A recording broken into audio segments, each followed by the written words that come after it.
And welcome back. Don't let the name fool you. Chef Seamus Mullen specializes in the bold flavors of Spain, not the Emerald Isle. He's not even Irish. Just kidding. In addition to running 2 tapas restaurants in New York City, both called Bulgaria. Bulgaria and Bulgaria He's Soho. Also, is that right? Bulgaria Soho, don't forget. Also, he's competing on the Food Network series, The Next Iron Chef. And he is our chef on a shoestring right now. His early show challenge today is a 3-course meal for under $35. I know the whole TV thing, it's very difficult. It's you got difficult. judges You got breathing down your neck all the time. You did well today, though. Thank you. You did really well. The king of the Iron Chefs earlier, Bobby Flay. But here is your real challenge. You up for it?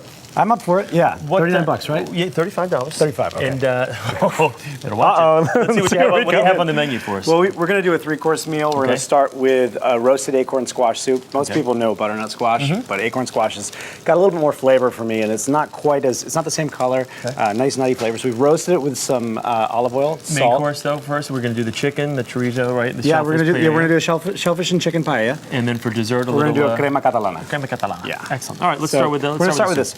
Roasted acorn squash. I'm going to garnish it with a little bit of Greek yogurt. Again, you were saying about the acorn squash. People are familiar with butternut. Is there a difference in taste? There's some. This is going to be not quite as smooth as butternut. It's a little bit more. It's a little more stringy, but it's got a lot of flavor. Yep. So I'm going to add a little bit of Greek yogurt instead of sour cream. Something that's nice acidity and lower in fat. Again, help me out here. Greek yogurt. Yogurt. What is the? It's a strained cow's milk yogurt. Okay. It's really, really good. Adding a little bit of smoked paprika here, Spanish pimentón. You can jump in there and try that. Mix it all up. Whole thing?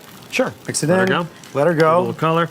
Get some color, get some creaminess. There's ginger in it. There's a little bit of garlic in it, a little bit of onion and chicken stock. It's really simple. And of course, it's affordable. Very nice. All right. That's good. We're going to move along to paella. Yeah. You've got the paella started here. All right, do me a favor. Yep. I know it's probably a stupid question, but I'm full of them. Paella is exactly what? Paella is the most iconic Spanish dish. Okay. It literally comes from the Latin padella, which means pan, and it's all about the pan you cook it in. It's got to be a shallow pan.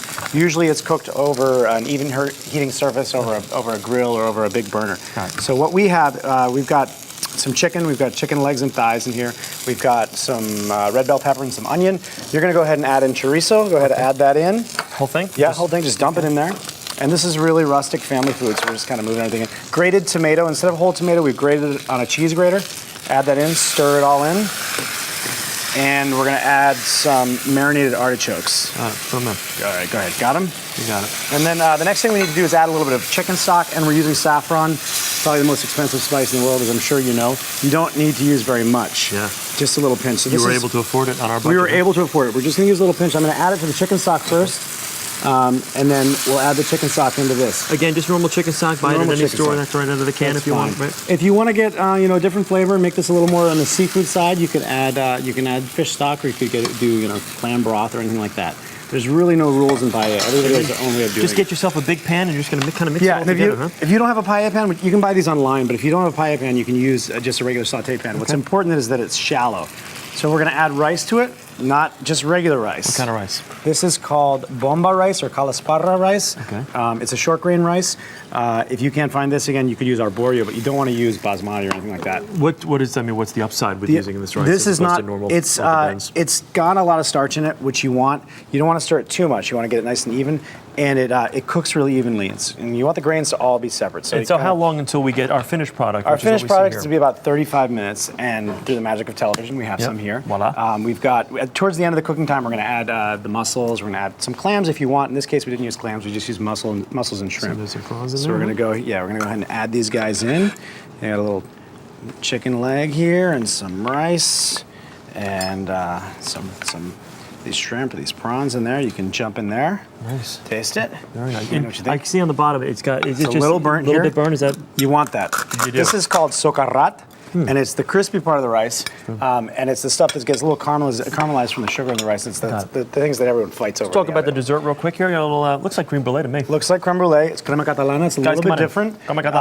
It's a stirred custard as opposed to being a baked custard. Okay. Really, really easy to make. You've got some egg yolks, some sugar, a little bit of cornstarch and milk, lemon zest, and cinnamon. Super easy. And you're going to go ahead and just, brulee that up. Yeah. Grab a utensil, Harry. This soup is fantastic. All right. It's been at least a week since I last bruleed. All right. That's it? I thought you were doing this morning with Bobby. All right, let's look at your total. And this takes us a couple of minutes. Yeah, exactly. Iron Chef got nothing on me. Yeah. All right, let's see exactly what your total is here. Chef Mullen, you had $35. You came in just under the 35 mark at $34.76. We do have a top 3 tally. I don't know if you're familiar with this, but if you, well, unfortunately, you're not on the top 3, which means, yeah, unfortunately, you're going to have to pay us the money you spent to actually leave our studio. We'll actually need that quarter change. So with the brulee, right you're going to need yourself a good flame, Yeah. and of course, just keep going.